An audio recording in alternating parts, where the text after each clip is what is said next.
এখানে বিদ্যুৎ উৎপাদন করে আমাকে দেওয়া হচ্ছে, আমি এটা আপনাদের মধ্যে বিতরণ করতেছি। লোডশেডিং এর ভিডিও করে এবার চাকরি হারানোর শঙ্কায় সেই বিদ্যুৎ কর্মকর্তা। দেশে যখন ভয়াবহ লোডশেডিং চলছে তখন বিদ্যুৎ অফিসের বিভিন্ন কার্যক্রম ও লোডশেডিং সংক্রান্ত ভিডিও সামাজিক যোগাযোগ মাধ্যমে তুলে ধরেছিল এক বিদ্যুৎ প্রতিনিধি। আমার বাড়ির এলাকার বিদ্যুৎ আমি একটু হলেও বেশি দেওয়ার চেষ্টা করতাম, তো ওই সুযোগটা আমাদের নাই, কারণ আমার এখানে আপন বলতে কেউ নাই, সবাই আমার কাছে সমান। তাই লোডশেডিং করতে আমার কাছে বাধে না। আমার কাছে টাইম টেবিল অনুযায়ী যখন যেটা দেওয়ার কথা সেটা আমি ঠাস ঠুস দিয়ে দিই। তো এই জিনিসটা উপলব্ধি করা যায় যে নিজের জেলায় চাকরি কেন দেয় না আমাদের। তার এসব ভিডিও ইতিমধ্যে সামাজিক যোগাযোগ মাধ্যমে ব্যাপকভাবে ছড়িয়ে পড়েছে। ভিডিওগুলো ভাইরাল হওয়ার পর বিদ্যুৎ বিভাগের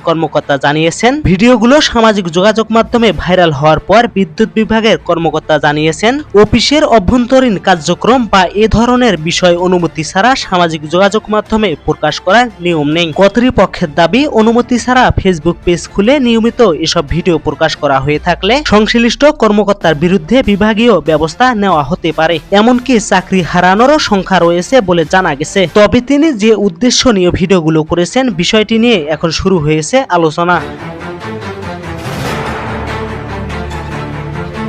দর্শক, আপনাদের কি মনে হয়, জনসচেতনতার জন্য অফিসের কার্যক্রম তুলে ধরা ভালো নাকি কর্তৃপক্ষের অনুমতি ছাড়া এমন ভিডিও প্রকাশ করা উচিত নয়? আপনাদের মতামত জানিয়ে দিবেন। দেখা হচ্ছে পরে কোনো ভিডিওতে, ততক্ষণে ভালো থাকবেন।